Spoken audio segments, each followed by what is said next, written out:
El tirano lo decía: estamos en guerra, señores. Y yo anhelaba tener un fusil. Mi padre no tenía armas, nunca tuvo un fusil, ni el vecino, ni el otro, ni el de más allá tampoco. Y si los milicos nos mataban, ¿cómo nos íbamos a defender? Si por cualquier cosa estos llegaban y disparaban, y mataban obreros, lanzas y vagos, y por supuesto soñadores, que eran los que más les asustaba. Y todos caí en un mismo saco, según ellos. El tirano lo decía: los tengo a todos identificados. Así que había que agachar la cabeza. Filmando ya. Que se haya podido como hacer esto, y lo que se va a hacer durante todo este mes, hasta marzo, y lo que va a quedar eternamente construido ahí, que va a ser un mural, para poder establecer un espacio de lucha colectiva. Cuando la lucha colectiva está permanente, la memoria no muere. Y cuando la memoria no muere, las personas siguen existiendo. Y agradecerles a ustedes por estar acá. Agradecerles también a ustedes por hacer parte de esto. Un testimonio de ese tipo sin suscitar recuerdos propios. Yo perdí a mi padre en el año 76, en plena dictadura militar, y estando yo ciego.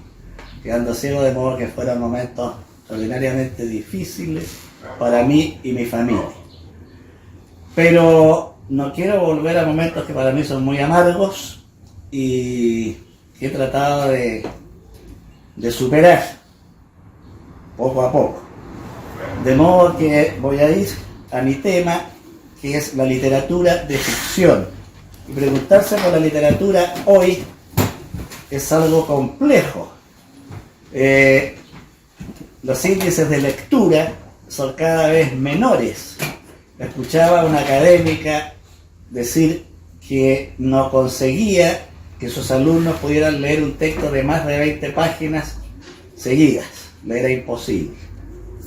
O sea, el libro en papel y la lectura reflexiva encuentran un poderoso enemigo, que es el mundo digital. Qué fácil es, en lugar de hacer una monografía, un trabajo, apretar un botón, copiar y pegar. Y está hecho. Y todo esto va en detrimento del sujeto, de su capacidad de desarrollar el intelecto, la capacidad reflexiva y crítica, y poder desarrollar ideas propias. No sé si ustedes escucharon que hace poco en Japón se desarrolló el concurso Yasunari Kawabata, premio Nobel de Literatura, en la época de Yukio Mishima, cuando se practicó el famoso seppuku en la comandancia en jefe del ejército japonés. Bueno, se acaba de entregar este premio y se acaba de retirar, porque la escritora fue descubierta que había utilizado inteligencia artificial y era puro copiar y armar y todo a nivel digital. O sea, no había creado nada. De modo que no solo la lectura, sino que el arte en la actualidad está en una situación complejísima. La música también la puede hacer la inteligencia artificial. Hay impresoras que pueden producir armas, sillas y muebles. Por lo tanto, la escultura también está en peligro. De modo que el mundo que enfrenta el arte que viene es complejísimo. Si yo puedo ordenarle al ChatGPT, decirle el tema, hágame un cuento policial que se desarrolle en la comuna Estación Central, en Santiago, en tales y tales parámetros, y me lo arma, estamos matando la creación humana. Ahora, tengo cierta fe en el verdadero artista que no va a echar mano de esos recursos, pero mi fe en el Homo sapiens es muy baja. Comparto lo que dijo Anton Chekhov hace muchas décadas ya, dijo: no creo en el hombre, ni siquiera le creo sus enfermedades porque ellos mismos se las provocan. Solo creo en unos pocos seres, sean campesinos o intelectuales, me da lo mismo. De modo que estamos viviendo una sociedad hedonista, falta de compromiso y de responsabilidad, donde se busca el éxito fácil y la total carencia de esfuerzo personal.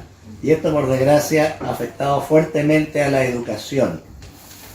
Basta ver la cantidad de faltas de ortografía y frases mal redactadas, incluso en profesionales, universitarios, que mandan un correo lleno de disparates o frases mal redactadas, donde la sintaxis no existe y la lógica menos. Quieren iniciar el hábito de la lectura, pero que por circunstancias quizás no han sabido cómo iniciar ese proceso. A veces se confunden, a veces no saben, ¿ya? Y se les hace cada vez más difícil. Claro. Yo lo primero que les diría es que se pregunten a sí mismos qué deseo con el libro. Porque si alguien desea informarse sobre la economía clásica, no le voy a decir que lea Chejo. Entonces le diría que lea los Fisiócratas, a Ricardo, etc. Pero si alguien me dice que quiero iniciarme en la literatura, le aconsejaría que empiece con obras escritas en castellano, porque es el idioma en que pensamos. Que no salte al tiro a autores de otras lenguas. Y ahí está la literatura latinoamericana, con excepción de Brasil, por el portugués, ¿no es cierto?, y de España. Y hay excelentes autores ahí. No partir con textos demasiado complejos. Hay novelas que son verdaderas tesis sociológicas. Juan Rulfo, el gran escritor mexicano, que escribió muy poco, pero ese poco es todo extraordinario, no hay una línea de más ni de menos, decía, hay novelas que más parecen libros de sociología o tratados de ensayos políticos en que el novelista quiere hacer de todo. A Rulfo no le gustaba eso. Decía que la novela tenía que ser novela y el cuento cuento. Yo comparto un poco eso.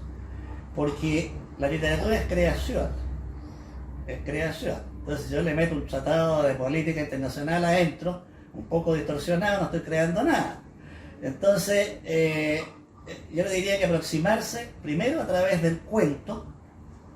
En Chile tenemos un cuentista muy bueno que está un poco olvidado, que es Baldomero Lillo, que muestra la terrible realidad de las minas de carbón, el Coronel. Tenemos a Francisco Coloane, un gran cuentista. Tenemos una autora mujer extraordinaria que también no ha sido superada por ninguna otra, que es María Luisa Bombal. Todo lo que escribió María Luisa Bombal es excelente, todo. No hay cosas de más, y escribió poco también. Yo diría que toda su obra es cuentística, aunque se le da por novela, pero son cuentos largos. Y es excelente, María Luisa Bombal. Pero siempre preguntarme qué quiero leer, porque primero hay que respetarse a sí mismo. Si otro, en cambio, quiere leer historias, o biografías, o autobiografías, bueno, ahí puede buscar ese género. Entre paréntesis, por ejemplo, tiene Confieso que he vivido de Pablo Neruda, porque le interesan las biografías. Tiene la biografía de García Márquez, la de Neruda es muy superior, sin ningún menosprecio a los compañeros colombianos acá, porque García Márquez es un extraordinario escritor, pero como autobiografía encuentro que la de Neruda es excepcional. El propio García Márquez admiraba tanto a Neruda que lo coloca en uno de sus cuentos como personaje. Y hay un escritor muy interesante, con un humor extraordinario, un humor fino, inteligente, no la payotá grosera, que es George Bernard Shaw. Y él en su propia biografía, que la escribió a los 91 años, su propia biografía dice, ríe en un epígrafe, toda autobiografía es una mentira, y una mentira deliberada. Y tiene razón, pues nadie se va a tirar a partir hablando de sí mismo, ¿no es cierto? Trata de presentarse lo mejor posible. Pero yo recomiendo siempre partir por qué interés tengo y leyendo obras sencillas. Después ir avanzando a niveles de complejidad. Dostoyevsky es un escritor que a veces se torna agobiante.